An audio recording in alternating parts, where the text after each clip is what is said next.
Good morning friends. 11th standard में chapter 4 animal kingdom के बारे में स्टडी कर रहे थे। प्रीवियस लेक्चर में हम लोगों ने देखा था कि कौन सी कैटेगरी के कौन से बेसिस के मुताबिक क्लासिफिकेशन होता है। तो फर्स्ट हम यहाँ पे हमारा फाइलम फाइलम यानी क्लास वो देखेंगे।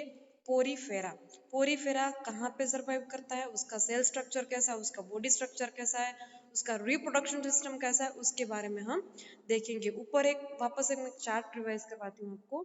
यहाँ पे एनिमल है kingdom, levels of organisation, 3 level, cellular level, tissues and organ. उसके बाद था सिमेट्री, सिमेट्री के बाद था radial and bilateral, body cavity, उसके बाद था फाइलम। तो इस वे के मुताबिक ही हम लोग स्टडी करेंगे। तो फर्स्ट सेलुलर लेवल किस टाइप का होगा पोरीफेरा का, तो सिंपल, उसमें ऑर्गन सिस्टम या तो टिश्यू सिस्टम नहीं होंगे। सिमेट्री है ही नहीं, यहाँ पे कुछ भी पर्टिकुलर शेप नहीं होगा। बॉडी कैविटी भी यहाँ पे प्रेजेंट नहीं है, सिर्फ क्लास ही यहाँ पे प्रेजेंट होगा। ओके, तो फर्स्ट यहाँ पे स्टार्ट करते हैं। Members of this phylum are commonly known as sponges. Porifera के जितने भी मेंबर्स हैं वो उसको स्पॉन्जिस के नाम से जाना जाता है। स्पॉन्जिस यानी जो जिसका स्ट्रक्चर सेल स्ट्रक्चर बहुत इतना वेल डेवलप नहीं होता है। They are generally marine and mostly asymmetrical animals.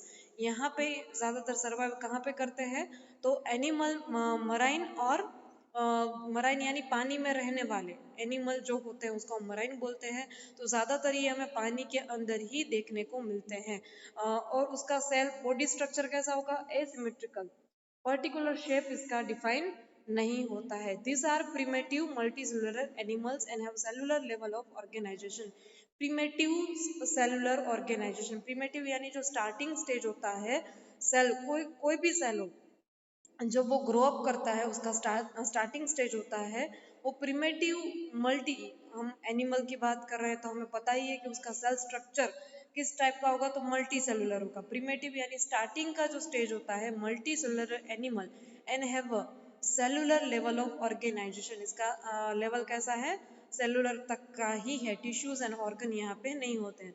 Sponges है वो वाटर ट्रांसपोर्ट और कैनल सिस्टम, इसके अंदर कौन सी सिस्टम डेवलप होती है, तो वाटर ट्रांसपोर्ट की, एक जगह से दूसरी जगह पे पानी मूवमेंट कर सके, ट्रांसपोर्ट कर सके, इसलिए कैनाल सिस्टम प्रेजेंट होती है। Water enters through mind spores. Okay, कैसे एंटर होंगे, तो यहाँ पे बॉडी के ऊपर छोटे बहुत स्पोर्स होंगे। यहाँ पे फिगर ए देखिए, फिगर बी देखिए और फिगर सी देखिए। तो यहाँ पे आप देख सकते हैं कि छोटे छोटे जो ये स्पोर्स दिख रहे हैं ब्लैक रोड्स, यहाँ पे भी वो क्या करेंगे, यहाँ पे पानी को कैप्चर करने का काम करते हैं, यानी पानी को इजीली एक जगह से दूसरी जगह मूवमेंट कर सकते हैं।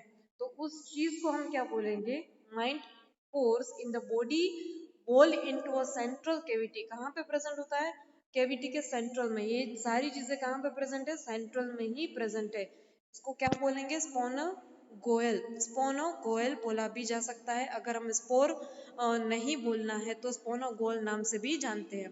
From where it is goes out to through the ओस्किलियम।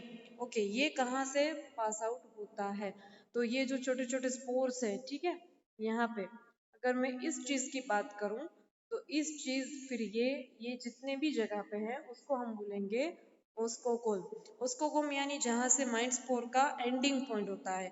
This pathway of water transport is helpful in a food gathering.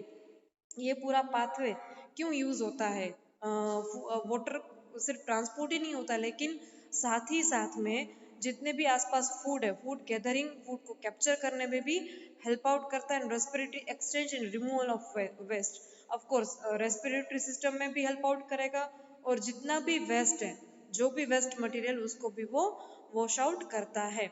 अब कोनोसाइट और collar cells line the spongocoel in the canal.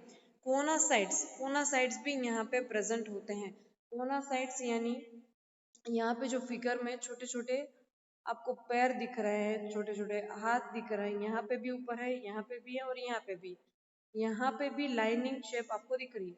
तो ये सारी चीजों को हम क्या बोलेंगे, कोनासाइट्स या तो फिर कॉलर सेल्स, जो लाइन करेगी स्पोनल गोल को और कैनाल को कंबाइन करने का, वाटर कैनाल एंड कोनासाइड, जो आउटर पाथवे हो और जो इनर पाथवे हो, दोनों को कंबाइन करने का काम कोनासाइड्स या तो फिर कॉलर सेल करते हैं। Okay, digestion is intercellular. Digestion किस साइड होता है? तो इंटरसेलुलर, इनर साइड होता है, बाहर की साइड नहीं होता है। The body is support by a skeleton made up of spicules और स्पोंजिया फाइबर्स। स्केलेटन यानी इसके अंदर हड्डियां थोड़ी बहुत है, तो इसका आउटर स्ट्रक्चर जो स्केलेटन सिस्टम है वो किस टाइप का, किस स्केलेटन किसका बना है? तो स्पाइकल्स एंड स्पोंजिनिया फाइबर्स, ये दो चीज इसके अंदर प्रेजेंट होती है। सेक्स आर नॉट सेपरेट, यहाँ पे पर्टिकुलर सेक्शन सेपरेटेड नहीं है, male and female. Eggs and sperm are produce by the same individual, दोनों एक ही जगह से प्रोड्यूस होते हैं, इसलिए हम ये नहीं बोल सकते कि मेल है और ये फीमेल है, दोनों के लिए कंबाइंड एक ही जगह होती है। Sponge reproduce asexually by fragmentation. Sponge कैसे प्रोड्यूस होते हैं? तो रिप्रोड्यूस एसेक्सुअली बाय फ्रेगमेंटेशन। एक पार्ट फ्रेगमेंटेशन हमें पता है कि कैसे होता है, एक कोई भी पार्ट अगर हम रिमूव कर दे और वापस से दूसरी जगह पे रीजॉइन हो जाए, उसको हम बोलेंगे फ्रेगमेंटेशन। वो किस चीज के लिए? एसेक्सुअली। अगर मैं बात करूं sexually by formation of gametes, sexually तो हमें पता ही है कि मेल एंड फीमेल में एग और स्पर्म दोनों कंबाइन हो गए तो गैमेट्स बनेगा और सेक्सुअली रिप्रोडक्शन होगा। Fertilisation is internal and develop is indirect the larva stage which is a morphological distancing from adult. Okay, यहाँ पे फर्टिलाइजेशन जब भी हो जाएगा तब इंटरनल डेवलपमेंट होता है। इंटरनल डेवलपमेंट यानी indirectly having a larva stage which is a morphological outer, morphological यानी उसका जो आउटर स्ट्रक्चर होगा वो कैसा होगा? लार्वा। लार्वा यानी इसके अंदर से एक लेयर, एक लिक्विडिटी फॉर्मेशन यहाँ से निकलेगा, लेकिन कौन से स्टेज में? एडल्ट स्टेज में। एडल्ट यानी जब ये थोड़ा सा ग्रो हो जाए तब ये यहाँ से निकलता है। ओके, यहाँ पे एग्जांपल दिया गया है साइकोन, साइफा भी उसको हम बोल सकते हैं। फिर स्पोंजेलिया, स्पोंजेलिया का दूसरा नाम हम बोल सकते हैं फ्रेश वाटर स्पोंज। फिर एस्पोरिनिया यानी बाथ स्पोंज। ये सारे एनिमल हैं, एनिमल के नाम है, जो एग्जाम्पल हैं वो आपको इसी वे में ही, थोड़ा प्रोनाउंस करने में प्रॉब्लम होगा, थोड़ा डिफिकल्ट है, लेकिन इसी फॉर्म में आपको याद रखना जरूरी है। तो ये था फाइलम पोरीफेरा। अब आता है फाइलम कॉलेंटेट्रा या तो कॉनिडेरिया, ये भी बोल सकते हैं, कॉलेंटेट्रा भी बोल सकते हैं या तो कॉनिडेरिया भी हम बोल सकते हैं। वो ज्यादातर कहाँ पे रहते हैं? और आप फिगर में देखोगे तो हमें बहुत बार ऐसे फिगर हम लोगों ने देखे भी हैं। They are aquatic, mostly marine, sessile और free swimming, radially symmetrical animals. Okay, यहाँ पे फिगर 4.6 में चार आपको एग्जांपल दिए गए हैं। तो फर्स्ट कहाँ पे सरवाइव करते हैं? तो दे आर एक्वाटिक, एक्वाटिक यानी पानी में रहने वाले, mostly they are in a marine stage, हमें ये लैंड के ऊपर देखने नहीं मिलते हैं, मोस्टली मराइन, सेशल और फ्री स्विमिंग। फ्री स्विमिंग यानी उसको कोई भी ऐसा रिस्ट्रिक्शन उसके बॉडी के ऊपर नहीं होता है, इजिली मूवमेंट कर सकते हैं एक जगह से दूसरी जगह। रेडियली है, रेडियली हमने आगे देखा था कि सेंटर में से जो उसके पाथवे निकलते हैं, लेग हो, पैर, आप उसका हैंड बोल सकते हो, कुछ भी डिवीजन अगर होता है उसकी बॉडी का तो सेंट्रल में से होता है। बायलिटरल एंड रेडियल, ये दो टाइप हम लोगों ने सिमेट्रिकल में देखे थे, तो इसमें कौन सा टाइप होगा सिमेट्रिकल का? Radial symmetrical animals. The name cnidaria is derive from the cnidoblast और सेनिडियोसाइट्स। सेनिडेरिया कहाँ से डराइव हुआ है, कौन सी जगह से? तो सेनिडियोब्लास्ट या तो सेनिडियोसाइट से भी हुआ है।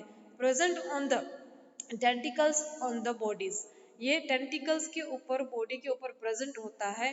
टेंटिकल्स यानी ज्यादातर ये मराइन एनिमल के अंदर ही बॉडी पार्ट में हमें देखने को मिलता है, जो स्पोर्स भी हम बोल सकते हैं। ये लैंड वाले जितने भी मराइन एनिमल्स है उसके ऊपर हमें देखने को नहीं मिलता, इसलिए टेंटिकल्स अगर नाम आता है तो ज्यादातर ये कौन से एनिमल्स होंगे? मराइन एनिमल ही होंगे। Cnidoblasts are used for anchorage defence for the capture of prey. ये सेनिडियोब्लास्ट होगा, उसका ज्यादातर न्यूज कहाँ पे होगा? तो वो लड़ाई करने में, अगर बाहर से कोई भी ऐसी बॉडी के अंदर ऐसी चीज आती है जो हार्मफुलनेस है, तो डिफेंस करेगा एंड कैप्चर करेगा अदर फूड गैदरिंग के लिए। प्रे यानी दूसरों के ऊपर डिपेंड रह के अपना फूड सोर्स लेना, तो ये कैप्चरिंग करने में भी हेल्प आउट करता है। Sanidia exhibit tissues level of organization and the diploblastic. Sanidia exhibit tissues level, इसका जो ऑर्गेनाइजेशन है वो कैसा होगा, टिश्यूज लेवल का। टिश्यूज लेवल का ऑर्गेनाइजेशन है, इसलिए वो उसका जो सिमेट्रिकल है वो भी किस टाइप का होगा, डिप्लोब्लास्टिक, यानी दो लेयर होंगे, एंडो एंड एक्टो।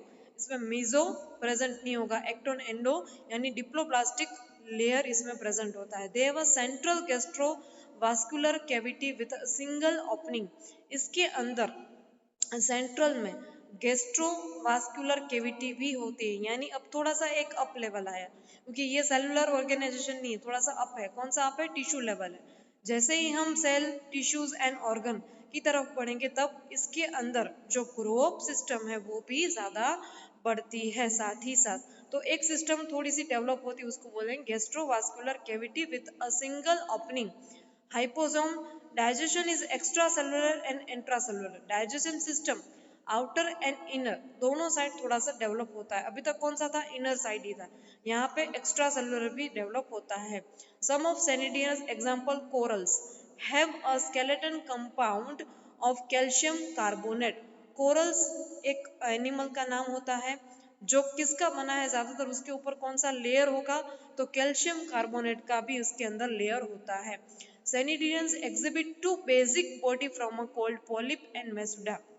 जेनिडियर के अंदर दो पोरिफेरा में हमने नहीं देखा था, लेकिन इसके अंदर, इस फाइलम के अंदर एक और डेवलपमेंट होता है जिसको हम बोलेंगे पॉलिप एंड मेसुडा। कोरल्स और सेनिडियर, कोरल्स एक एनिमल का नाम है, सेनिडियस दो चीज प्रेजेंट करता है, रिप्रोड्यूस करता है, पॉलिप एंड मेसुडा। पॉलिप यानी जो स्पोर्स होंगे वो, and the form is sessile cylindrical from like hydra, adamsia etcetera. Okay, यहाँ पे दो एग्जांपल दिए गए हैं, हाइड्रा एंड एडमिसा। ये दो एनिमल के नाम है जो मराइन के अंदर, पानी के अंदर प्रेजेंट रहते हैं। Whereas the latter is the umbrella shaped and free swimming like aurelia और जेलीफिश।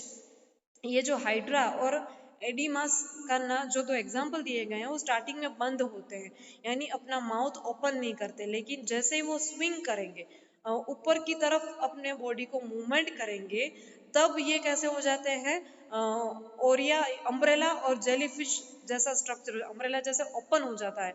अम्ब्रेला हम लोग, सब लोग अभी तो बहुत, ये सीजन ही चल रही तो यूज भी करते हैं कि जैसे वो बंद है और जैसे ही हम ओपन करते हैं तो पूरा अम्ब्रेला उसका हमारे चारों तरफ पूरा फैल जाता है। तो वैसे ही इसके अंदर भी फ्री स्विमिंग अम्ब्रेला और जेलीफिश लाइक स्ट्रक्चर इसका हो जाता है, किसका, हाइड्रिया एंड एडिमिसा का।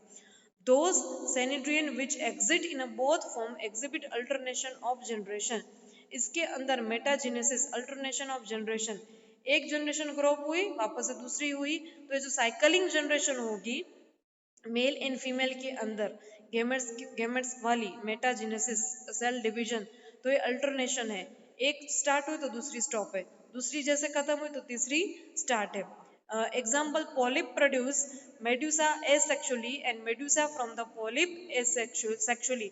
जब पॉलिप मेडुसा के अंदर एसेक्सुअली रिप्रोडक्शन करेगा, तब पॉलिप सेक्सुअली, तब मेडुसा सेक्सुअली रिप्रोडक्शन करेगा। Polyp and Medusa sexually and asexually, वाइसा versa, alternation generation के मुताबिक साइकिल रिप्रोड्यूस करेंगे फॉर अ रिप्रोडक्शन।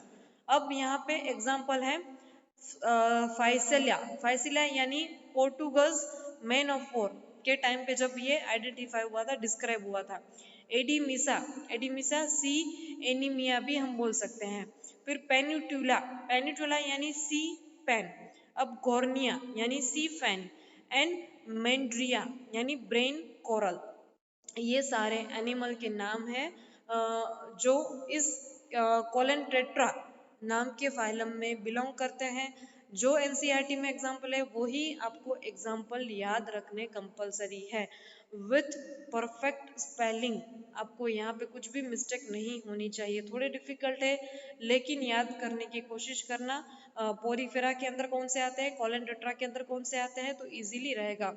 और जो भी एग्जाम्पल दिए गए हैं उसी बेसिस के मुताबिक आपको पूरा क्लास डिस्क्राइब किया गया है। ओके, आज के लिए ये दो क्लास ही रखते हैं। ये दो क्लास आपको राइट डाउन करने हैं आपकी नोटबुक में, और मुझे सबमिट करने रहेंगे। कुछ भी डाउट है, कुछ भी समझ में नहीं आ रहा है, कभी भी आप मुझे पूछ सकते हैं। तब तक के लिए stay home, stay safe, thank you, all the best.